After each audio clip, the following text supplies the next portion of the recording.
Hello, everyone, and welcome to Unbound, the Bay Area Book Festival series of virtual conversations. My name is Jesse Kellerman. I'm a writer and Bay Area resident, and I'm excited to be here today with renowned Swedish crime writing duo Lars Kepler, made up of husband and wife Alexander Andoril and Alexandra Kuolo Andoril. Together, they are the author of the #1 internationally best-selling Jonna Linna series, and their latest installment for English readers, The Rabbit Hunter, is out now. Alexander, it is a pleasure to meet you. Thank you. The same. Before we jump into questions, I just want to, I hope you'll allow me to say how much I enjoyed reading this book. It is the very definition of a page turner. The action is propulsive and nonstop. It is often genuinely terrifying, leavened with just the right amount of humor, and it features a wide cast of characters that are memorably drawn. And I'll say on a personal note that for me as an American reader, of course, there's the additional fascination of getting to read a story set in a different place and culture other than my own, and to see how crime and police work are both the same and different from what we have over here, as well as all the little things that give places their unique flavor. I'm sure you agree that reading is the next best thing to traveling, and right now it's the best thing that we've got. Yeah, so, absolutely. Right. Thank you so much for your words. Thank you. Of course, and kudos to both of you.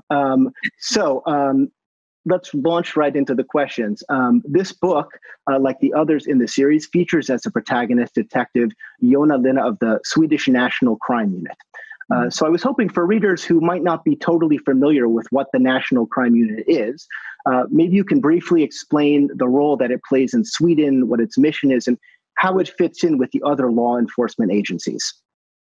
Well, it's kind of a Swedish FBI in a way. Yeah. It's the National Operational Police Unit that helps regional police. When it's a complicated homicide investigation, you call in this department, and Jonna Linna, who works at the department, is an expert on serial killers. So that's his field. Yeah, so he can travel all around this region, and solve these cases. Right. And Jonna himself is a very interesting character. He's a policeman, but he also has a military background. It seems like he has a wide skill set. Would you talk for a minute about sort of him as a character in general and how you've come to grow him as an individual? Well, I think the most interesting thing with him, it's not that he has a background as a military, but that he's a very empathetic person. He's full of feelings, emotions, and he has this ability to understand serial killers, get into their mind without judgment. Just understand the logic in their way, in their behavior. So I think that's... Yeah, that is one of his skills. And then to us, he's sort of an enigma too, because we feel that for every book we write about him, we get a little bit closer to him, but we still don't know all about him. We are still very curious about him. He just appeared when we started to write together. He was there, and he had his Finnish accent. So he must be Finn. Well, his parents, they came from Finland. So, and it makes him a bit of an underdog in Sweden, because Finnish people is the biggest minority in Sweden, and it's always been They have been looked down upon by Swedes through history, because they have always taken the hardest labors, and so we wanted to have this Finnish hero, to pay a tribute to this Finnish minority in Sweden. But also, I think you shouldn't explain everything about your characters, because they still have to have this magic aura in a way. Yeah, because you can have a construction, you can work with the plot, you can develop your characters, but when you start to write, something magic happens, and everything comes alive, the feeling, and it's great, and you can't control it, and that's a part of I think, the energy in the story. Yeah, it's interesting you talk about him as being something of an enigma to you, and that there's still sort of parts of his history and his personality that you're learning and exploring. When I was first starting out as a writer, I don't know what it was like for you starting out, but I looked at characters' history and backstory almost like a burden.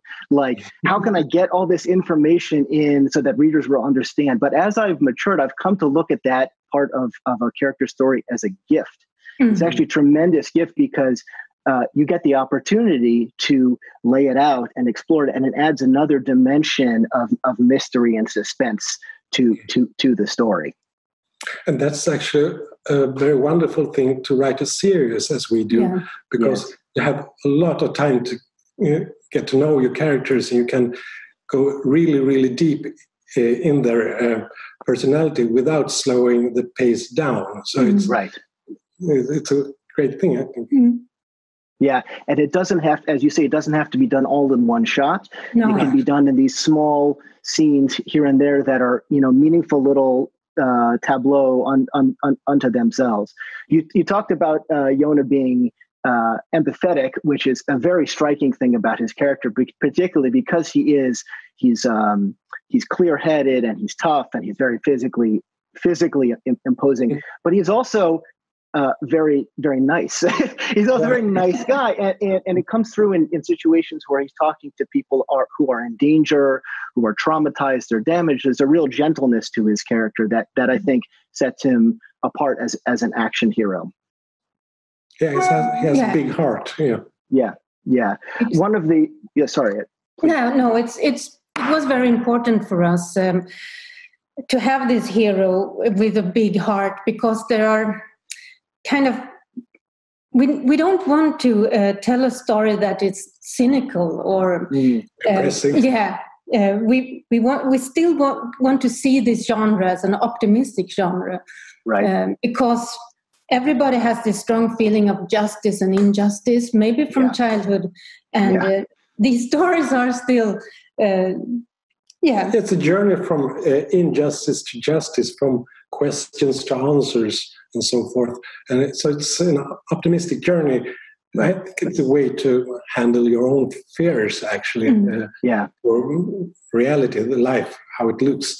So in a book, at least, in a crime fiction book, you can get your answers, and the good guys will win the fight. Or girls. But still, Jonah Lena is not a totally happy person. He has a very complicated past, and but he has this strong sense of justice and the feeling for saving the innocent. Yeah, I mean, I think what you're saying speaks to the fact that when we're writing crime, everybody knows and expects that there's going to be a plot, and it's going to be complicated, and there's going to be danger and good guys and bad guys. But the thing that is most interesting to me as a writer of crime, and it sounds like it's interesting to you as well, is that these were dealing with people in the most extreme situations where they are the most emotionally strained. So that emotional component is what I think makes it different from just a child's puzzle. These are situations of life and death, and those are really, really, really emotionally stressful. Totally agree. Yeah, and that's a way to test your characters too, because everyone can be a good guy or girl when everything is perfect. But in these very extreme situations, you will see what he's really like or she's really like, and that's a joy in the writing process. And it's also interesting. The pressure. To use all this pressure in a scene, it's as a writer, you kind of are master of the universe there, and you can just push your character further and further and see what will happen now. Can you manage this? It's a very, very interesting thing. Yes. Speaking of the good girls, I wanted to also spend a little time talking about the other character who plays a prominent role in this series, and that's Saga Bauer. I hesitate to call her Yonah's sidekick or partner, because she really is a person unto herself with her own extremely interesting and complicated backstory and her own set of drives and desires. She is not his helper. She's not the Robin to Batman. That's not really the dynamic here. Although I think that would be the easy way to think about it. She doesn't appear in every single novel, as opposed to Yona, who does appear in every single novel. But over the course of the series, she takes on a real personality and life of her own. So she works for a different crime fighting organization within Sweden. She works for the anti-terrorism unit. But the security services, I think you can call it. Right. So perhaps you can talk. So great. So I would love it if you would maybe again clarify sort of their role within the organization, the umbrella of Swedish anti-crime units. Yeah. So both this operations department and the security service is under the roof of the police authority, of course, the Swedish police authority, and they work together, but have different tasks. And so Saga is an agent at Secret Service. And we look at her as a main character as well, together with Jonna-Lena. And they, for us, I am very fascinated with Saga Bauer. I love to write about her, and I dream a lot about her. She's a very interesting person, I think. I would like to meet her. Because she is very stubborn and hot-tempered, which is not kind of good in all situations. She's not very diplomatic, and but she's very brave, and I love that. Very brave. And have a complicated past and a complicated personality. But she had like that. She had a troubled childhood. Her mother was mentally ill, and it was very unstable for her. So now she has hidden everything inside of her, and maybe she will explode someday. We don't know yet. She is also unpredictable. But a lot of readers they ask us if we can ship Saga and Jonna if they will be together someday, and I don't think so. I think that would be a bad match. I think that would be. They have a strong friendship, and friendship is also a very nice thing to write about. I agree 100%. I think it's there's always the expectation if there's a female character in America, they're going to end up together. But in some ways, I think that would be. First, not in keeping with who they are as people, and second of all, it is in some ways it's much more interesting to write about a relationship where there's not a sexual element to it. They each have their own romantic lives. They respect each other, and they are very good at their work. And they are like siblings more. I think that's a good comparison, actually. You said you'd like to meet Saga Alexander. I would like to meet her too, but under the right circumstances. I would not want to meet her on a bad day. No. As you say, she has a somewhat eruptive side to her personality. She is described continually throughout the books as being almost supernaturally beautiful.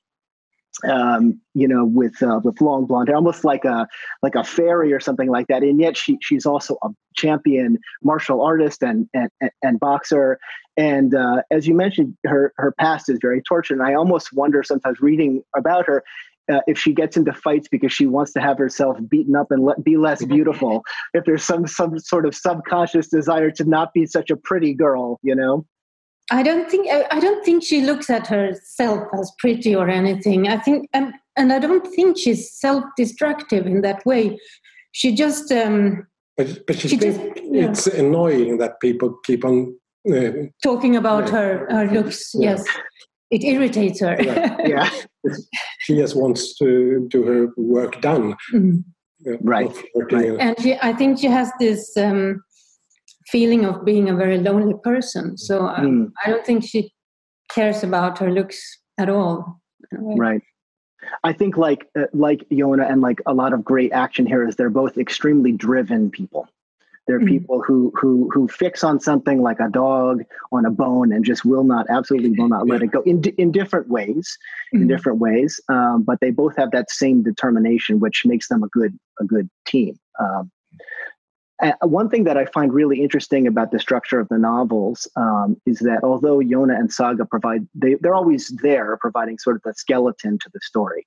But in many of the novels, a good portion of the text is actually taking place from the perspective of a different character, or a third character.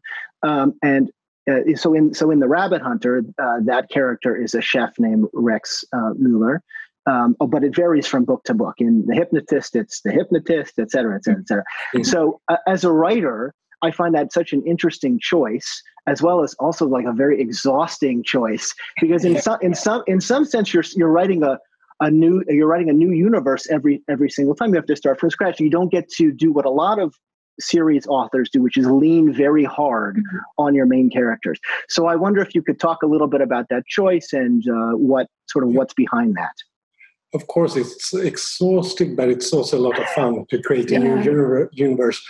And I think for us, it's a part of storytelling. It's because as a reader, you know that Yona Linna is not going to die in the middle of the series. Right.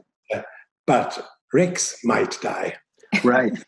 And that's an important thing, because you have to worry about your characters. You have to really, really be afraid. Absolutely. And also, when we started to write the series, we also wanted to write them so you could read each book in any order you wanted to. And that's why we have to create new separate universes for every book with new stories that are ending. But still, if you read the series, you will have the long panoramic story of Yona Linna and Saga Bauer. Yeah. But also, when you write a series which is also standalone, you have to meet new characters. Yeah, and I think we have had this discussion from the start that it will be silly if we continue the series that everything will happen to Yona. You know, if one kidnap his wife, murder his daughter, and so forth. It's going to be too much after a while. Yeah, and for us, writing thrillers is that everything becomes personal. So Yona and Saga, they are polices, but still Rex, everything happens to him. This is his worst week in his life. Yeah, so for us, the thriller element is kind of, you are getting drawn into a situation personally, and everything is suddenly at stake. Yes. Right. The stakes are much, much higher for that individual as opposed to Yona, who, he encounters this kind of thing as part of his job, or Saga, who encounters this as part of their job. But as you said, it's a lot of work to start from scratch with that because it's a new perspective, it's a new voice, it's a new backstory, a new history, and there's absolutely pleasure in that. But it's a lot of work as well. I guess for me, the interesting thing was it's not just that there's a new universe every day; it's how much of the text is actually going through their eyes. Right, there's long portion, and it's fascinating for that reason. Rex is a really interesting character. He's a great lad. Do you want to talk about him a little bit? Yeah, absolutely. It was great because he is a chef. He is celebrity chef, I think you say. Yeah. And we did so much good research there. We cooked a lot of advanced food. We bought this sous vide machine and we did a lot of that kind of cooking. And we went to so many restaurants. Yeah, so that was the best research ever. But he's also I like him so much because he is kind of a hopeless person, but he's so charming and he wants well and he tries to connect to his son. Yeah. He has been sloppy, I don't know if that's the right word, in his life, and now he's trying to get it together, and he understands how important his relationship to his son is, and then everything starts to happen to him. And let's not spoil anything. No spoilers, of course. It really is the worst week of his life, but that's what you would expect in a crime novel. There's a great scene, and again, this is not a spoiler, where he has to go on television very hungover and do a cooking demonstration, which I thought was just absolutely wonderful and hilarious, and a great touch because amid all this other terrible stuff that's happening to him, he has to go on television and smile and cook, and he feels horrible and he's sweating, and it's great. I could tell that you had a lot of fun writing that scene. Yeah, we had. Oh, it's such a nightmare. I become all this. Oh, yes. Yeah. Yeah. Well, it's Rex is he's an alcoholic, but he doesn't understand it really himself. So this is also a journey for him to understand his failure in his life, and as a father and husband, and now he gets this chance to maybe make it good again, and then everything starts to happen. It was just that scene where he's on TV. One thing I wanted to mention is that what it reminded me of. There's a great book. It's called Mortification, and it's a series of stories by authors about their most embarrassing experiences. Oh. It's all these little, and like 80% of them are things that happen on book tour, like, having to speak hungover and things like that. And that's what it reminded me of a little bit. One of the things, because he is a chef, you talk about in the beginning, in the early chapters, about what he does with his day. And as a celebrity chef, he's going around and he's meeting, famous people. He takes a photo with Stellan Skarsgård, and I thought that was those details are really wonderful for building him out as a character, and sort of. They're nice. I don't know how to put this. They're nice touches of Sweden. You know what I mean? They give you a sense that he's really in Sweden. The fact that he's taking a picture with Stellan Skarsgård, the fact that he used to work at Fäviken. You mentioned that he used to work at Fäviken, the famous restaurant. Yeah. I guess as someone who's not Swedish, when I read your books, they feel very Swedish to me, but it's hard for me to say what exactly makes them Swedish. If it's those small details, or what do you think creates the Swedish character of the novels, or not?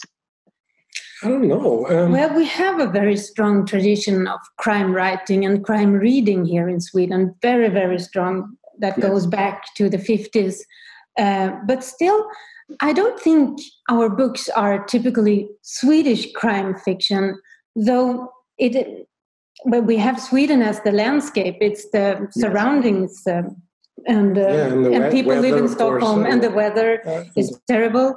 But still, maybe in the tradition, I think that Lars Kepler isn't actually a typical Swedish crime fiction writer. But I can understand when you talk about the atmosphere, because I understand it's a special thing. Swedes are I don't know. It's so hard to see that when you are inside it. Course. But I think maybe there is a kind of exotism towards these Nordic countries. I can understand that. But it's hard to see it when you are a part of it. Yeah.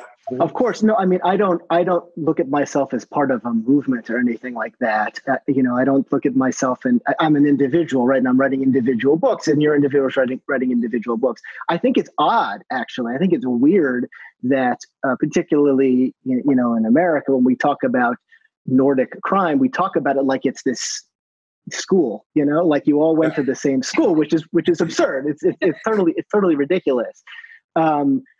As you say, right, there's obviously a strong tradition there going back to the Martin Beck series and all of those wonderful novels.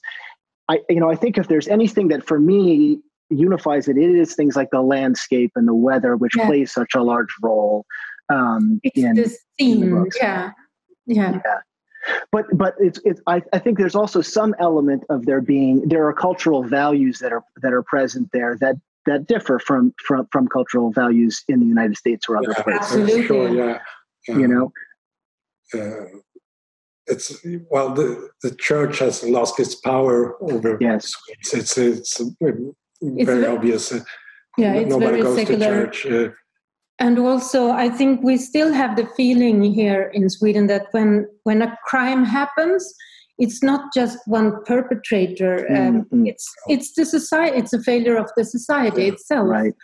And then we as Lars Kepler, we always write about families in different constellations. That's where we always end up in the family drama in a way, and still the society is the ultimate family in a way. So I think maybe that is also a Swedish perspective. Yeah, I think very much. I think it's very much a Swedish perspective. That sense of collective.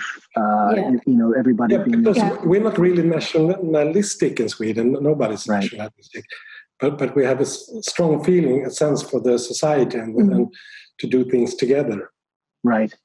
One of the things that I noticed is that throughout the series, again from an American perspective, I think there's I live in a place of the country where there's a tremendous amount of ethnic diversity. My impression is that Sweden, is more ethnically homogenous than the United States as a whole. But interestingly, in your novels, there's characters from a whole variety of backgrounds, and I wonder to what extent that's a deliberate choice, and to what extent it's an attempt to reflect sort of where Sweden is now. Well, I am half Portuguese. I was born in Sweden, but my mother came from Portugal. So I think maybe that is not really... Well, of course, we embrace diversity. Yeah, it's important for us to... But I think it reflects the society of today in Sweden, too. We live in Stockholm, and it's like 200 different nationalities in Stockholm. So it reflects Sweden, I think, of today. If you go back like 20 years, it's totally different. No. Right. One thing you allude to in this book is the assassination of Anna Lindh, which you who was then the foreign minister of Sweden, and you sort of refer to this in a passing way, but it's clear that it's a very important moment sort of for Swedish society as a whole. Yeah, it was very traumatic. First, our prime minister was killed. Olof Palme. A murder is still unsolved. And then Anna Lindh was shot in the middle of Stockholm. Not shot, she was stabbed to death. It was a trauma, and there are still questions about these murders, and maybe that's why everybody in Sweden are crazy about crime fiction, because everybody is kind of an investigator, asking themselves what really happened, who did it. Yeah, we have this inner need to solve the different cases. Yes, right. Two most important ones. Yeah, Anna Lindh's murderer, he was caught, but nobody knows why it happened. So right. Yeah, it was. There are a few moments in the book and in other books that refer to specific events and time and place. So in The Rabbit Hunter, it's clear from the context that this story is taking place in the summer of 2016, and the events of The Sandman, for example, one of your early novels, make reference to something that happened 13 years earlier in Jonas' history. I will just say that personally, as someone who also writes a series and has a character who progresses through time, it's very hard to keep track of where everybody was at any given moment. So I wonder how detailed of and you said earlier that there are parts of him that are undiscovered to you and that he's an enigma. But how detailed of a history, both going backward and forward, do you have for him? Well. For start, he always travels with us. Yes. He's in the present time. So we live together with him every day, and he's sharing our reality. He's an imaginary friend, we know, but he's still a friend. Are you sure? But then, of course, we've been together with him so long, so we know a lot about his background, but still, he surprises us a lot. Yeah, and the good thing with writing a series is, of course, you can have he has a tormented past, but still, if we want to, in the next book, there can be a knock on the door and somebody says, "I'm your real father," or anything can happen when you write. Yes, it's a universe that never ends in a way. It's fantastic. That you can keep the past open as a writer. I like that, because sometimes it's good with this knock on the door. Yeah, well, it provides a lot of material for future stories. I guess just for me, it's always like when you fix something in time, it has the effect of changing the whole tapestry. Yeah, it's a butterfly effect in a way. Yes, it's true. So and it's then terrifying. You deal with it. Yeah. I'm always afraid to commit to something in time on a page because I'm like, well, what if this doesn't work with what I have to do 3 books from now? I know. It's you have to keep it in mind all the time. Absolutely. It can be traps. Exactly. It's a pitfall. You don't even realize there's a bomb that's going to go off in 3 years. I know. You thought you were clever, but right. Then 3 books later. Exactly. Then you sit there. Exactly. As you said, Joan is with you in the present tense, and the books themselves are written in the present tense, which is, again, like I also think is a really interesting choice. Tell me a little bit about the decision to write the books in the present tense. Yeah, we know it's hard and complicated to do it because it limits you a bit as a writer. But for us, it's a tense of a thriller because it's not a retold story. It's not this happened 10 years ago. It was an interesting case. Right. This is happening now, and you don't know what will happen. We don't know. Right. No. So you're never really safe because when you use present tense, you open a door and you're not on the safe side of it. Right. So it's kind of for us. It's a thriller tense, and it's also kind of filmic.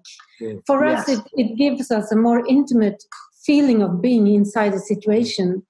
Yeah, here and now. 100%. It's very, very filmic. There's a lot about the books that is very cinematic to me, both in terms of the tense, which as you say, prevents you in a certain sense from knowing that things are going to turn out all right because it's not being narrated retrospectively, as well as there are other stylistic choices that make it feel very filmic to me, such as writing in very short chapters. And I wonder if, again, that was a similar choice for the sake of pacing to keep the chapters extremely short, or did that happen organically? Well, it came. Good question. I think it actually came with the second book. I don't know why. Suddenly we found the rhythm. The rhythm in the writing. Since then, it's always the same. It comes in short chapters, and I personally prefer to read books with short chapters, and I like to flip pages because it's a good feeling.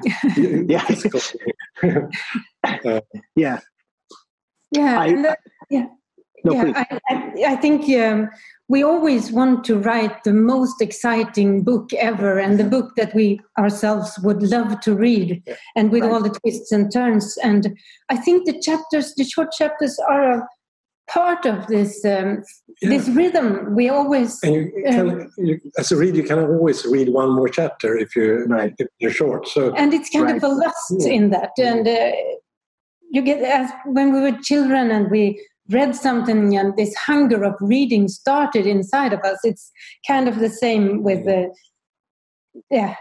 turning pages. Yeah. Well, it's a wonderful feeling, I think. Yeah. They are like eating potato chips, right? Because it's, just one more. How long will it take me to have it? What's interesting to me, again, like I'm always reading other writers' works. I'm reading with 2 hats on, as just a pure reader, and also sort of as a writer, as a student studying what are the techniques that are being implemented here. And so the short chapters is obviously that's a stylistic choice in the technique. What was most interesting to me, and I have written both long and short chapters. In my shortest chapter, actually, I had a book where I had a chapter which was 1 sentence long. That's a short chapter. It was really satisfying because I did a whole day's work in about 5 minutes. I finished the whole chapter. I can stop.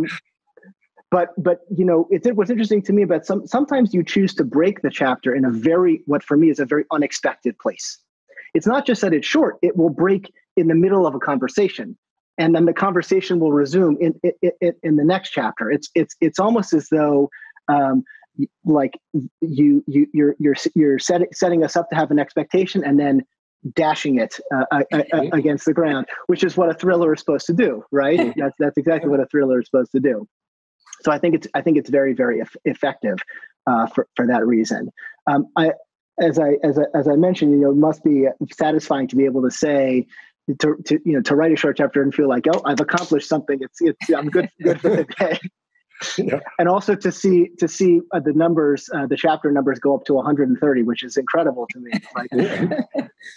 But sometimes we do the chapters after the book is written. Oh, really? So yeah. Mostly it's why we write, but sometimes you can feel like, wow, here we lose the rhythm and we have to do something.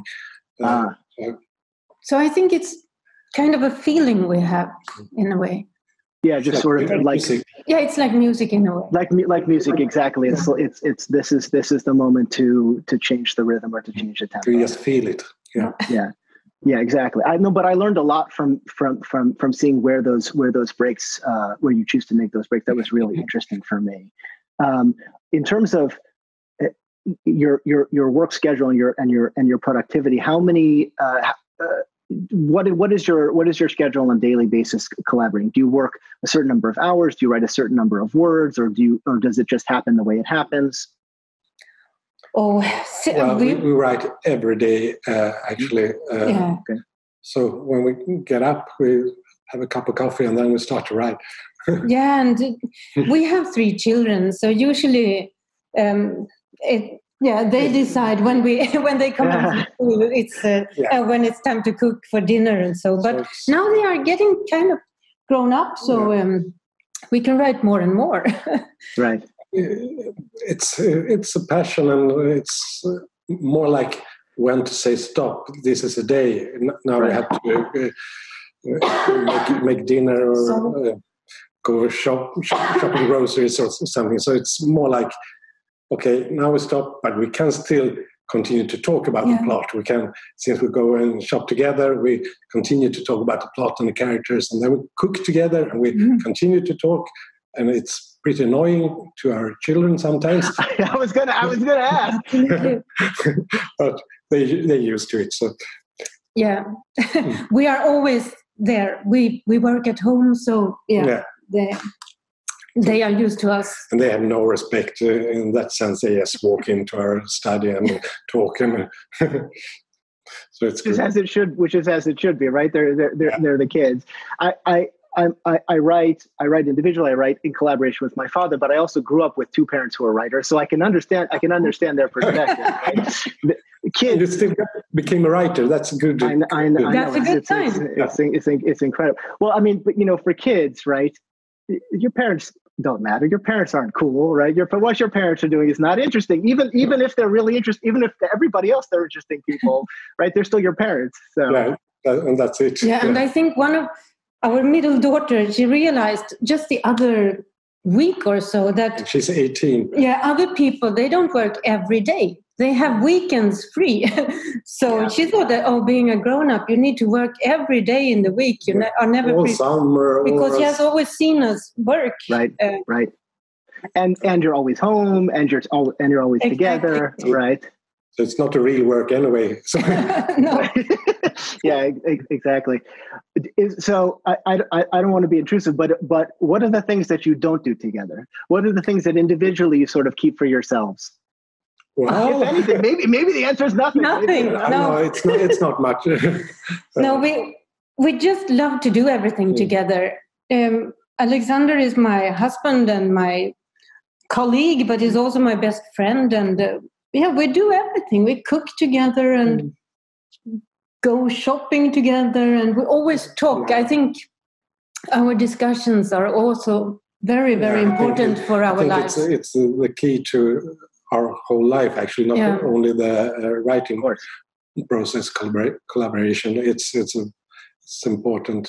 Right? I wish we had a good answer here, but we don't. We just do everything together. Yeah, it's for the best. So we do the dishes together too, and the laundry, and we do the fun things too, traveling to California. Oh, well, we wish. Well, hopefully soon that will be an option. That will be an option. And not my intention to look for conflict where there is none, because people do that to us. People do that to us as well. No, but they always ask. One of the questions we get asked constantly, as a family, and also specifically in my collaboration, was, what do you fight about? Yeah. Where do you disagree? And I mean, I think obviously there's some healthy tension and discussion, and I assume it's the same for you, that it's that there's the creativity comes out of the dialogue, the back and forth. Right, yeah, right. Yes. Of course, we disagree a lot, and we have our fights too. But mostly it just works. Yeah, and I think just with your father, something happens when we start to write together. I guess. And I think it's.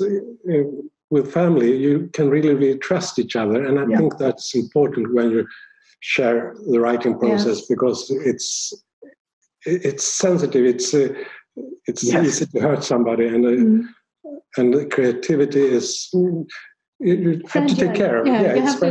It's fragile. Yeah. So I think trust and respect in a way. So. Yeah, both for writing and in general, right? Obviously, how to make a marriage work. I find it interesting that both of you have a background in the theater as well, as do I, and I wonder if that plays a role in your ability and openness to collaboration. Certainly for me, because in the theater, right, no one person is responsible for the whole project. It has to be divided up by necessity. And so there's this, I was trained as a playwright to sort of be receptive to other people's ideas. And I wonder if that was a similar experience for you.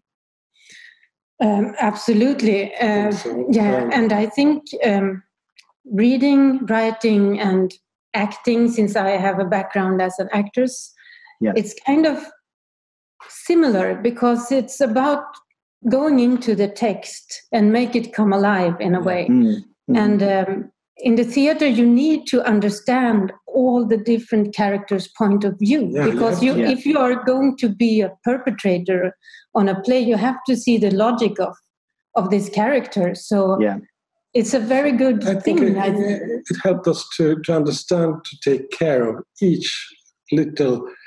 every character, no matter how small. If its victim is going to be killed in the next page, you still have to give this character life, because being a full person in a way, and also writing the dialogue and thinking about showing, not telling, and all of that, understanding the balance. I think it has been very helpful for us. Because if you understand the dynamics of dialogue in the play, you know what works on stage, but it's not the same. Very important. Prose. So it's but good to know both sides, I think. 100%, Alexandra, as you said, with a play, right, everything is on the surface, right? The audience only gets what they see and what they hear. You can't easily take them inside someone's head. So it's really good practice for showing and not telling, and making sure that the choices reflect the internal state rather than having to explain the internal state. But it is different, Alexander, as you say. A piece of dialogue that works when spoken out loud doesn't necessarily read the same when it's coming off a page. They're separate skill sets. Yeah, and as you say, in prose you can let your characters think. In the theater, they have to tell somebody about their thoughts. Right.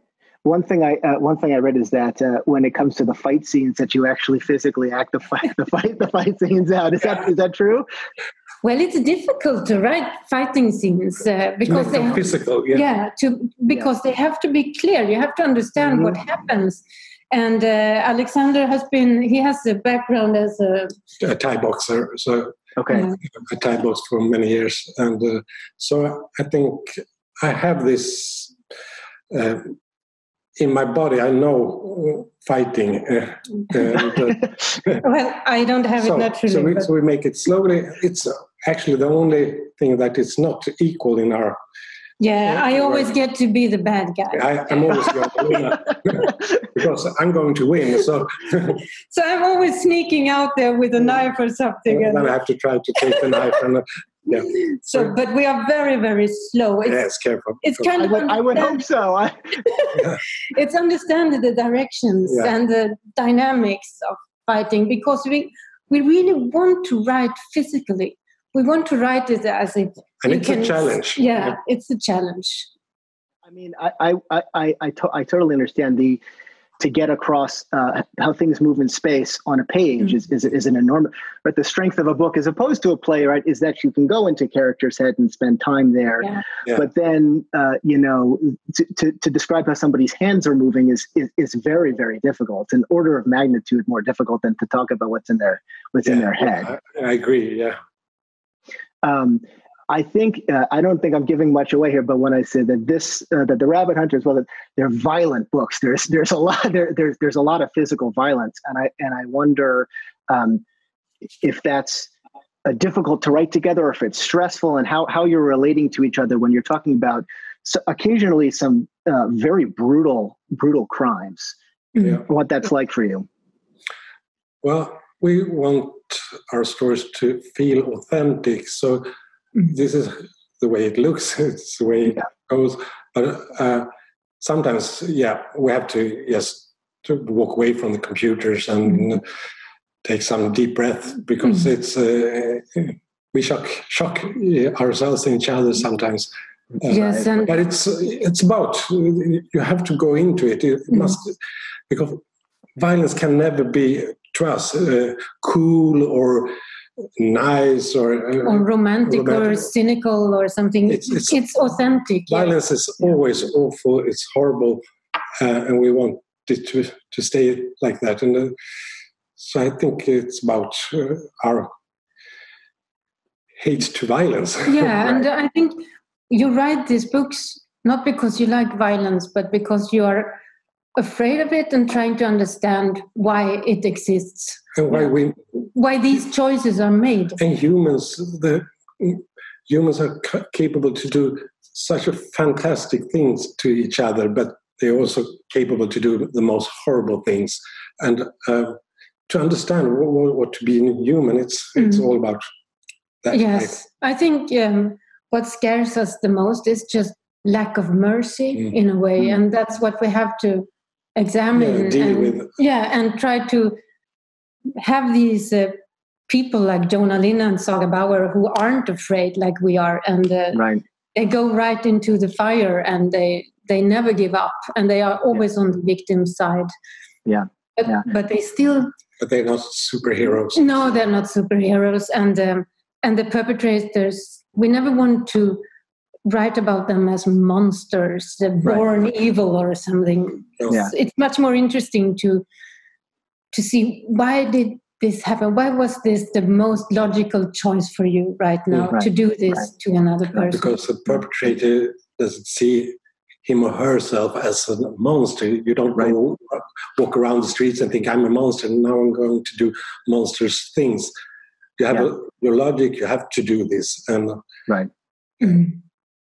I appreciate the fact that the violence is not trivialized, and because it is so clear and explicit, it shows you really what an awful thing it is, right? And nobody is hurt or dies without consequence. There's always a network of a spreading effect.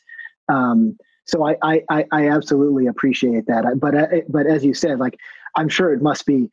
Because it's the same thing for me, what you sometimes you surprise yourself what comes out of you, and it can be upsetting to feel that these things are within you. The fact that it's happening between the two of you is even more remarkable to me, and implies a great deal of trust and bravery, I think.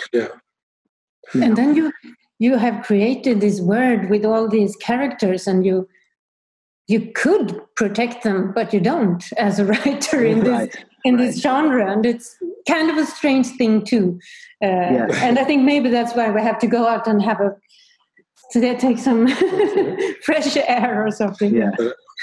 But it's the same with the research. I think that part of the work is not my favorite, actually, when it comes to real cases, real serial killers. So it's a real suffering, and that's the actually only bad side, I think, of being a writer.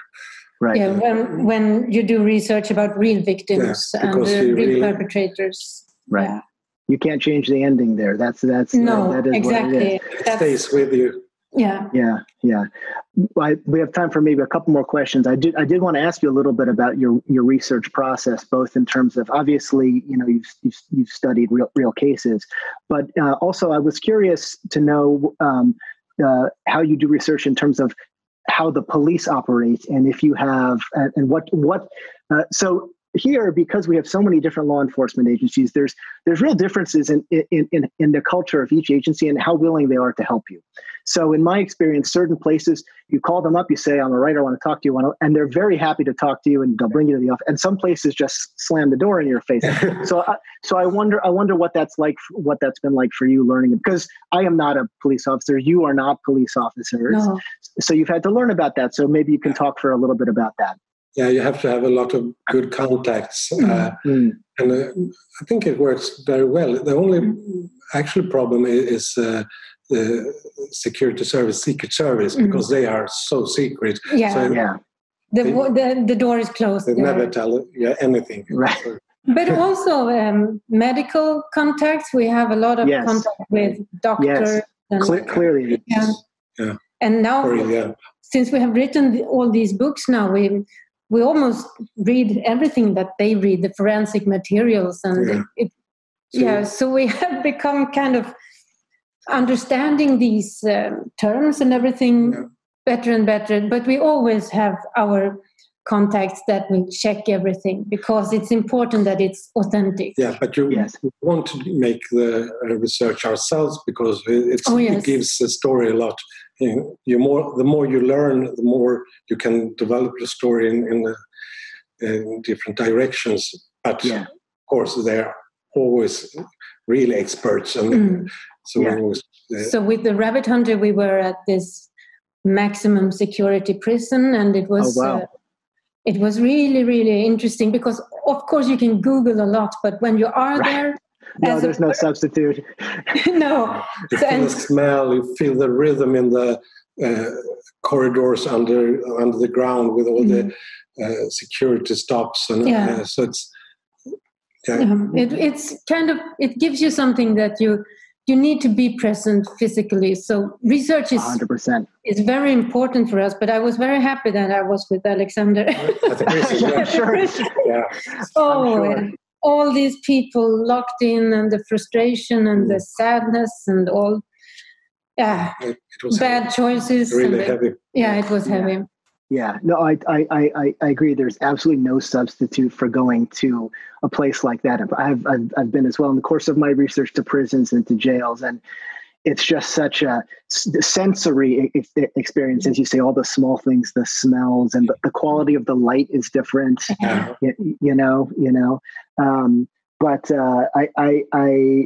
It's interesting to me that you're able to gain access to that kind of thing. Do they put you through a lot of red tape to go through that? Because again, it really varies here. Sometimes it's as simple as making a phone call, and sometimes they want to know your background, and they want to do research on you before they let you do research on them. No, they were very friendly. Yeah. They knew about us. Nowadays, everyone knows about us in Sweden, so it's just a phone call. Nowadays it's very easy. It was more difficult with the hypnotist when we were secret. So we had to do because we didn't reveal ourselves. We had this. Nobody knew who the pseudonym Lars Kepler was with the hypnotist. Right, it was going to stay secret forever, and it worked for half a year. Yeah, right. Well, it's the internet. We're living in the age of the internet, right? No, nothing's secret anymore. No, but it was a bad idea to start with. So I'm so happy we can talk to you now and meet readers and everything. Well, yeah, no. So what was the plan? If you were going to stay secret, was the idea that you would never do publicity or anything like that? Was that the idea? We did mail interviews and we did some chats, but of course it was so complicated. But we didn't know that our books were going to be a big thing in Sweden. Right, so we think, we're starting slowly. We love to write this together, but...